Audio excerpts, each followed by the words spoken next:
Hey guys, so we are looking at the Nolan Wells. We're looking at the timeline of events right now. And in video one, we The kind of took a Riptides, look Theft at and the Missing Keys preparation and of the Crowd. party, and What does then the we public... reviewed over the people he went and the girl who said that it was just a hand by. So that means she wasn't hanging out with them. More than likely just exchanged numbers. Because that's what most men do when their eyes see something they like. They seek it out. They get back. But they go back with their friends. So we're going to take a look at what they said about the rip currents that he faced. Currents are dangerous and a very real problem with the Gulf Coast, including around the Barrier Islands where Wells was partying.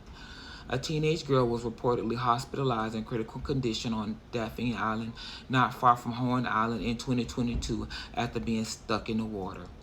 More broadly drowning in a frequent public danger. More than 4,000 people unintentionally drown in the U.S. every year, according to the federal government. That's more than 10 each day. And then, we were just talking about those girls over there on the cross seas, and they went out there in the water, and they just disappeared. And they were out eating, and then they were gone. So let's take a look. So has the family uncovered anything? Not that they said yet, but their work continues in what their lawyer called a ferocious search for truth and justice. They've had custody of Wells' body for nearly a week, along with his phone.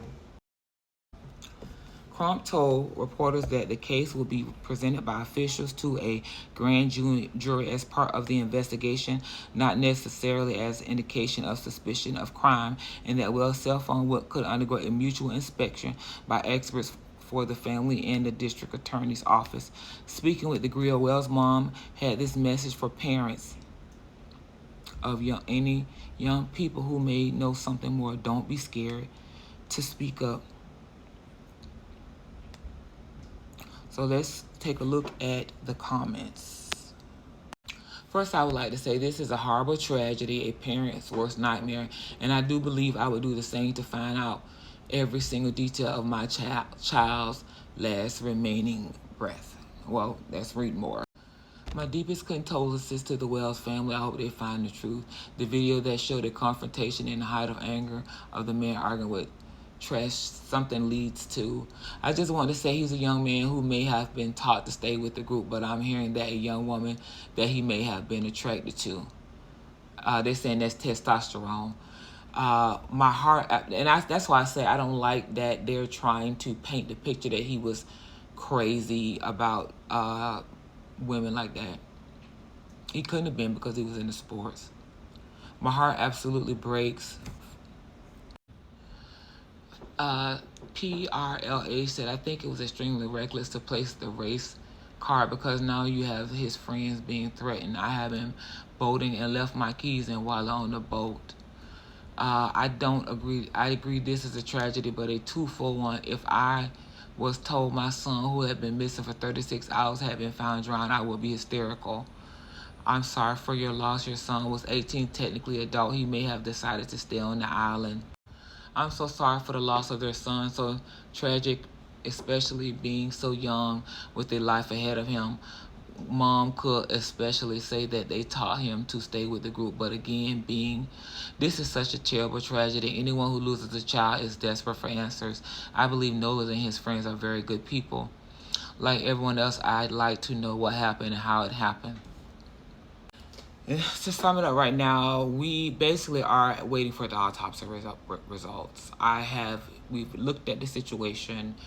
We've seen the public's opinion. To that person about the race card, that is a delusional person.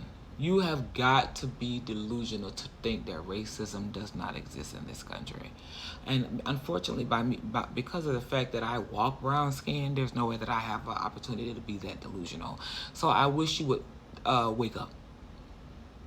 Okay? If you believe that racism doesn't exist, you live in a very small world, and there's a possibility that you could be a racism. And your words will not be used to intimidate anyone. Okay? Because that's what that has been all of these years, has been intimidation. And as you see right now, this not working. Right now, we're dealing with facts in the legal system, and everyone is demanding justice of all races across the globe. People want to know, how do you think that other countries look at the United States if they're like, the United States doesn't care about its citizens because there's a racial divide, and when one race of people disappears, the other race is not that concerned? Get it together, US, because you're being watched. Okay, so this is Baby Girl 411. This is as far as I'm going to go with it. I'm not, because I don't want to know what happened until I have the autopsy and we get a general idea of how much pain he suffered from, because if he suffered pain, that's going to make things worse.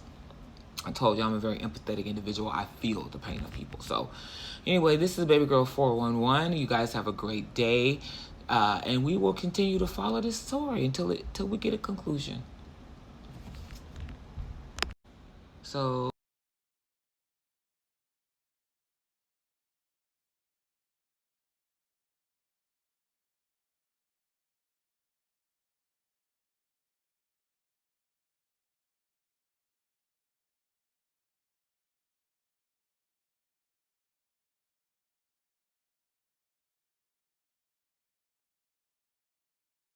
Thanks for tuning in.